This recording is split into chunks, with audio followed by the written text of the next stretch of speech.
Buenos días nuevamente. Muchas gracias por su presencia y porque sé que este es un espacio de reflexión, pero que más que ser un espacio de reflexión, lo tomaremos todos como un espacio de compromiso. Porque entendiendo la discapacidad, como les decía hace unos momentos, como este asunto de corresponsabilidad social, a todos nos toca hacer algo para respetar los derechos humanos de las personas con discapacidad y promover la inclusión. A todos, desde nuestro ámbito de competencia, desde nuestra propia familia, nos toca hacer un cambio en los valores, en las actitudes, en las acciones, para volver a nuestra comunidad una comunidad verdaderamente justa, equitativa, respetuosa de los derechos humanos. Por ajustes de tiempo, voy a darles más que una conferencia, una plática en la que los invito a que se sientan en la libertad de involucrarse en este proceso, en este tránsito que vamos a hacer de recorrer los diferentes paradigmas de la discapacidad, los diferentes modelos en los que se ha abordado la discapacidad hasta llegar a este momento. Adelante, por favor. Para empezar, hablemos de algunas cifras. Aunque ya en el protocolo de inauguración hemos hablado de las estadísticas sobre las personas con discapacidad, yo quise traer información que la ONU ha manejado. Nos dicen que aproximadamente el 15% de la población en el mundo vive con alguna discapacidad y que el 80% de la población con discapacidad en el mundo vive en países en vías de desarrollo. Si nos ponemos a pensar en que la expectativa de vida en nuestro país es de aproximadamente 75 años, y esto quiere decir que más o menos el 11.5% de la vida de un ser humano lo va a vivir en condición de adultez mayor. Bueno, ¿qué quiere decir esto? Cuando ustedes tengan 80 años, 75, 80, 90, si no es que antes, yo les garantizo que su capacidad auditiva, visual, de motriz, va a ser muy distinta a como es en este momento. Y que quizás deficiencias y limitaciones que ustedes experimenten van a interactuar con todas las barreras que hay en el entorno y entonces van a estar viviendo la discapacidad. Es importante que nos demos cuenta que la discapacidad no es una condición de un individuo, que es una condición de construcción social y que esa condición la podemos vivir todos en cualquier momento. La discapacidad no solo la vive quien tiene deficiencias, también la vive nuestra familia, también la viven nuestros maestros, también la viven nuestras asociaciones civiles. ¿Sí? ¿De qué manera? Les voy a poner un ejemplo. Una madre o un padre de familia que va a llevar a sus hijos a un parque, este es un ejemplo cotidiano, común. Llega al parque con 2 hijos sin discapacidad y un hijo con deficiencias de carácter físico, vamos a decir, de origen físico, y que esta persona utiliza una silla de ruedas. Cuando llegan al parque se dan cuenta que no hay rampas para tener acceso a este parque público. Cuando entran más allá, logrando subir la silla de ruedas y con el apoyo de algunas personas que van caminando, se dan cuenta que ninguno de los juegos de ese parque cuenta con condiciones de accesibilidad para que un niño o una niña con discapacidad los puedan utilizar. Estamos hablando de las deficiencias de un individuo que se topan con las barreras del entorno. Y entonces se vive la discapacidad, pero no solo la vive el niño o la niña que no tiene acceso a una actividad, la viven sus hermanitos, la vive el padre de familia, la vive la madre de familia. Y entonces resulta que muchas veces la familia prefiere no estar todo el tiempo topándose con las barreras. Y como resultado, muchas personas que vivimos la discapacidad no participamos en la vida social como es nuestro derecho. Yo les pregunto a ustedes, ¿qué pasó? ¿Qué barreras se construyeron? ¿Qué barreras intervinieron en ese ejemplo tan concreto y tan simple para construir la discapacidad? Pues para empezar fue una barrera de actitud, por falta de información quizás, porque quien diseñó el parque, quien lo mandó construir, quien lo equipó, olvidó pensar en las personas con discapacidad.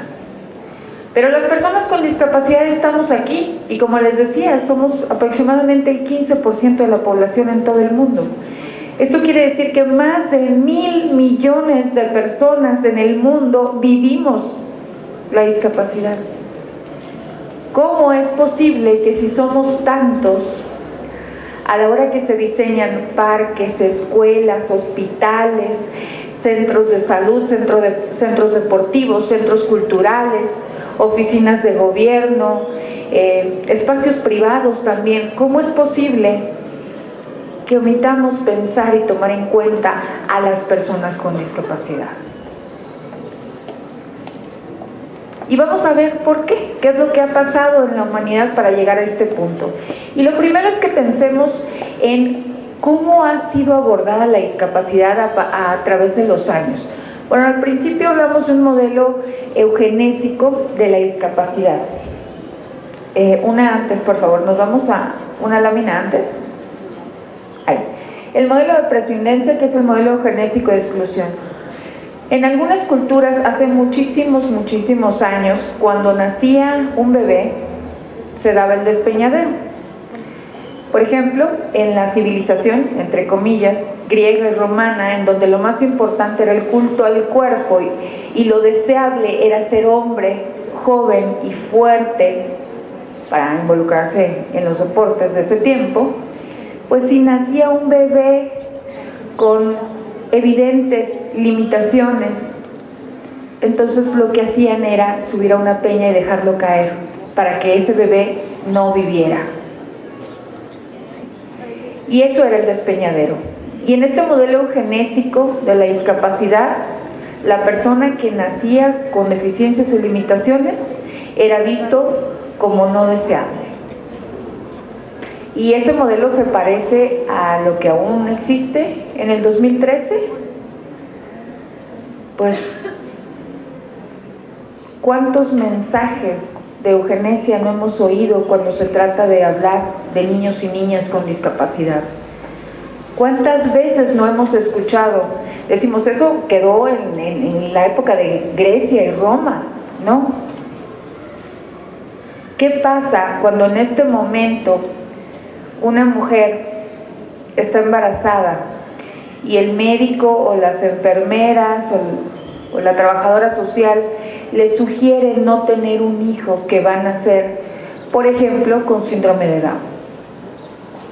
¿Han escuchado de estas prácticas? ¿Y eso no se parece al modelo eugenésico de la discapacidad? Yo creo que sí. ¿Y por qué? Porque todavía seguimos cargando con etiquetas las personas con discapacidad, porque socialmente todavía relacionamos a una persona con discapacidad con una carga social y lo vemos como un individuo ausente de capacidades, e incluso seguimos utilizando etiquetas tan erróneas como minusválidos, inválidos, incapacitados, lisiados, discapacitados, porque todos esos son términos equivocados para hablar de las personas con discapacidad. Decir discapacitado equivale a quitarle a la persona su carácter de persona para reducirlo única y exclusivamente a las características o las condiciones con las que vive, y no las vive porque las tenga él, sino porque las vive en la sociedad.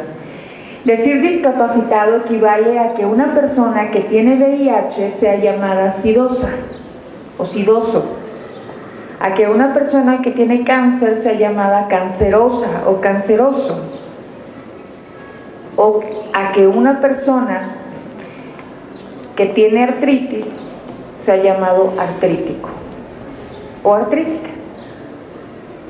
Una persona con discapacidad debe de ser llamada, si es necesario hacer alusión a la discapacidad, como persona con discapacidad. Sí. Después del modelo eugenésico y de exclusión, que nos queda claro que sigue existiendo, se da otro ejemplo en la historia. La Iglesia, con su vocación de servicio, empieza a atender a las personas con discapacidad, y para atenderlas crea ciudades alejadas del centro. Y en los centros de las sociedades están el movimiento, la inclusión, la participación de la ciudadanía, y la Iglesia, de una manera alejada, crea ciudades para atender a personas con discapacidad, para personas que tienen lepra, para personas que tienen alguna enfermedad, sin distinción, sin entender en esos momentos y por el contexto que se vivía que discapacidad y enfermedad no es lo mismo. ¿Sí? Una persona con discapacidad no es una persona con una enfermedad. Sí, algunas personas que vivimos la discapacidad tenemos deficiencias originadas por alguna enfermedad, pero no son todas. Y no tenemos que confundir la enfermedad con la discapacidad. Pero bueno, hablando de este modelo de exclusión, se dan los centros aparte para personas con discapacidad, con enfermedades y con diferentes condiciones. Y las familias son obligadas a separarse, porque si nace alguien con discapacidad o hay un miembro de la familia con discapacidad, esa persona era obligada a ir a vivir a una ciudad aparte y el resto de la familia se quedaba en el centro. Se dividían las familias. ¿Y qué es lo que pasaba? Pues muchas veces la mamá decía, yo no me separo de mi hijo, y decidían en familia mejor esconderlo, y mejor que vive en el cuarto de atrás y así no es obligado a ir a otro lugar. Este modelo de exclusión que se dio todavía sigue permeando en nuestra sociedad. Se siguen construyendo escuelas de educación especial como escuelas aparte, siguen siendo guetos de exclusión, en donde niños con y sin discapacidad no pueden convivir, no pueden desarrollarse en conjunto, como es derecho de todos. ¿Sí? Se siguen construyendo canchas de deporte para personas con discapacidad. Muy escasamente se construye, muy escasamente se respeta el derecho al deporte que tenemos también las personas con discapacidad, pero se hacen aparte. Y yo les pregunto, ¿qué no se supone que todos tenemos derecho a los mismos espacios? Por el solo hecho de ser seres humanos tenemos los mismos derechos todos. Por lo tanto, los espacios son espacios y deben ser espacios para todos. ¿Y qué sucede? Y les voy a contar, hace poquito en un estado de la República, en el sureste de nuestro país, un diputado y una diputada se unieron para proponer la construcción, y lo anunciaron con bombo y platillo, la construcción de unas canchas para personas con discapacidad en la colonia 3 de octubre, algo así, ¿no? Alejadísima del centro, en donde no llega el transporte público, además de que no hay transporte público adaptado. Y yo le decía al diputado y a la diputada, los invito a que ese recurso, ese dinero que piensan invertir en construir otro gueto para personas con discapacidad, se invierta en las adecuaciones de accesibilidad para que todas las canchas de su estado sean accesibles para todos y para todas. Eso es hablar de inclusión. Hablar de inclusión es hablar de una sociedad que aprovecha al máximo las capacidades que todos tenemos y que respeta al máximo los derechos humanos de todas y de todos. Después del modelo genésico y de exclusión, surge el modelo médico rehabilitador. Este modelo surge a partir de la Segunda Guerra Mundial, más o menos en el 45. Surge con el regreso de la guerra de muchas personas con discapacidad en países como Estados Unidos e Inglaterra, países que son altamente bélicos, que mandan a sus ciudadanos a la guerra y estos ciudadanos regresan con la pérdida de alguna extremidad, con alguna limitación, con alguna condición de discapacidad de origen mental. Y entonces al gobierno no le toca otra opción más que atender en rehabilitación a las personas con discapacidad. Y empiezan a surgir los centros de rehabilitación, principalmente en Estados Unidos y en Inglaterra, y también en Alemania. ¿Y qué pasa? Con esto surge el modelo médico rehabilitador, en donde vemos a la persona como un objeto de rehabilitación, como un objeto, como si, y permítanme que sea un poco burda en el ejemplo, pero el modelo de rehabilitación lo que promueve es la idea de que las personas con discapacidad somos carros descompuestos al que hay que llevarnos a un taller mecánico para que nos reparen y podamos volver a circular en la sociedad. ¿Sí? Pero las personas con discapacidad no somos objetos, no somos el tostador de la cocina que se descompuso, somos sujetos de derechos humanos. Y lo que se busca no es la llamada normalización de las personas con discapacidad. Y bueno, si habláramos de qué es y quién es normal, entraríamos en toda una controversia. Simplemente es importante entender que se debe de respetar la individualidad de todos y que el modelo de rehabilitación, y no estoy en contra de la rehabilitación porque es un derecho que tenemos todos, lo que promueve es la idea de que la persona es la que tiene que cambiar para adecuarse a la sociedad, cuando realmente todos tenemos que cambiar para ser incluyentes y respetuosos de los derechos humanos de todos. ¿Sí? Yo les pregunto, ¿todavía hay reminiscencias de este modelo médico rehabilitador y asistencialista? Sí. Todavía seguimos creyendo que la persona con discapacidad es objeto de asistencia, que lo que necesita la persona con discapacidad es solo una beca, un bastón, que se le done una silla de ruedas y que se le ponga un centro de rehabilitación. ¿Cierto? ¿Por qué? Por todas esas ideas que se han promovido y sin ánimo de emitir juicio, porque eso ha sido el resultado de una sociedad en concreto, una sociedad en la que nosotros también estamos incluidos. Más allá de la crítica, es más bien la invitación a reflexionar. ¿Qué porcentaje de la población requiere la atención en rehabilitación? Muy poca. Muy poca.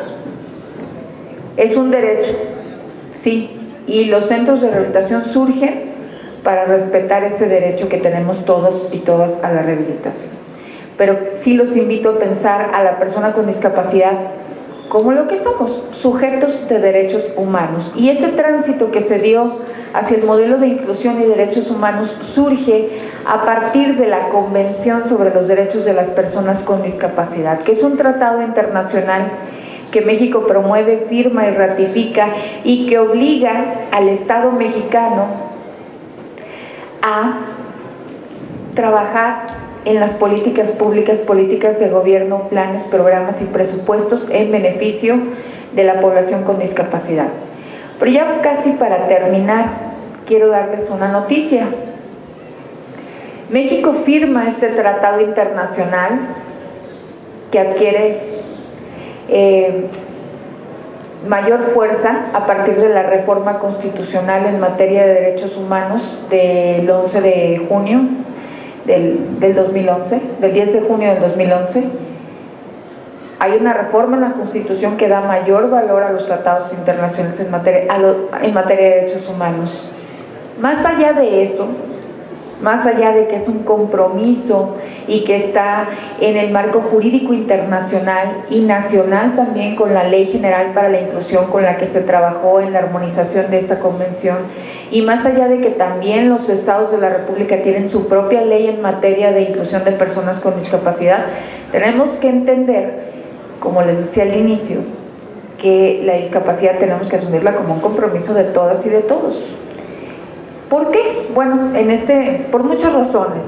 Y la noticia que les daba es que el primer tratado internacional del siglo XXI, que es la Convención sobre los Derechos de las Personas con Discapacidad, le pone especial compromiso a las personas con discapacidad y a la sociedad en general, y dice que sí, que es obligación de los gobiernos trabajar para mejorar la calidad de vida de las personas con discapacidad, buscando nuestra autonomía y nuestra independencia.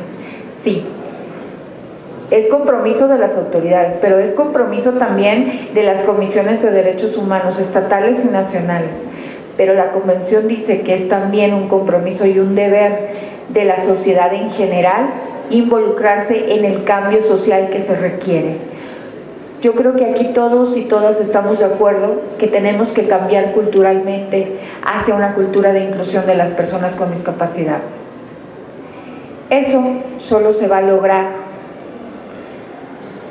con un movimiento de todos, con un compromiso, un cambio y un involucramiento de todos los actores de la sociedad. Y la Convención dice que las personas con discapacidad tenemos que ser las protagonistas de este cambio.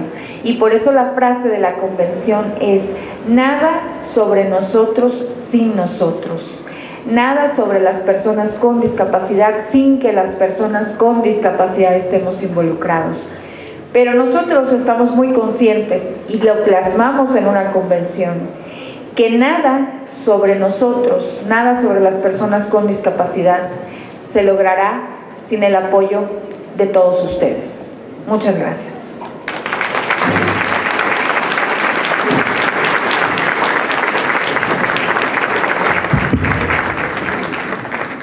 Nada más les pido si me dejan la última. Sí, ahí están mis datos para cualquier asesoría, orientación, queja. Les doy rápido mi correo si lo quieren anotar: discapacidad@cndh.org.mx. Ahí está en las pantallas. La Comisión Nacional de los Derechos Humanos está a sus órdenes. Muchas gracias. Recibe un reconocimiento de la licenciada Melba Adriana Olvera Rodríguez por su conferencia magistral.